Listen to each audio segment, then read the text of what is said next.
the town of tinkerers in the colorful town of Tinkerville. Everyone had a special skill.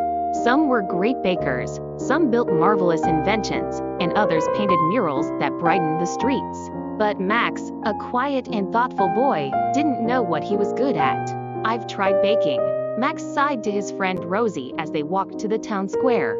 "My cookies turned into rocks, and when I tried inventing, my robot caught fire." Rosie laughed. "Maybe you just haven't found your thing yet.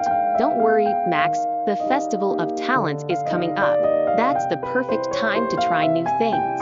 The Festival of Talents was the most exciting event of the year in Tinkerville. Booths lined the square, showcasing all kinds of talents. There was a music stage, a crafting corner, and even a juggling competition. Max decided to give it another try. He wandered over to the music stage and picked up a tambourine. "Maybe I can make music," he thought.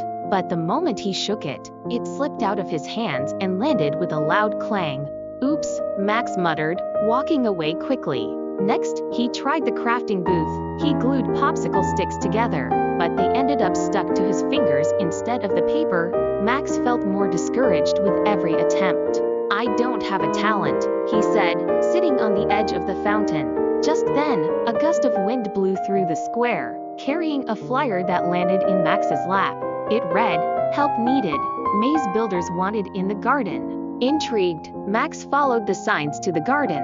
A group of kids and adults stood around a giant maze made of hay bales.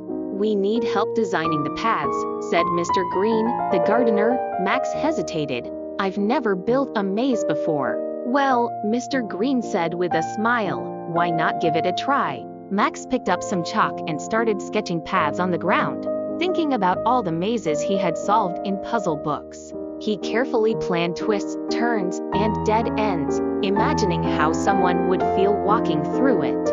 "Maybe a left turn here," he said, "and a little loop there." As Max worked, the maze began to take shape.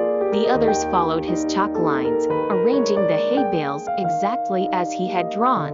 By sunset, the maze was complete. "It's amazing!" Rosie exclaimed when she arrived to see it. "Let's test it out," someone shouted. People began walking through the maze, laughing and cheering as they tried to find the way out. It was tricky but fun, just as Max had planned. "You've got a real talent for designing mazes," Mr. Green said, patting Max on the back. Max's eyes lit up. "I guess I do." From that day on, Max became the official maze maker of Tinkerville, creating puzzles that brought joy and adventure to the whole town. And he learned that sometimes, your talent isn't something obvious, it's something that comes to life when you're having fun.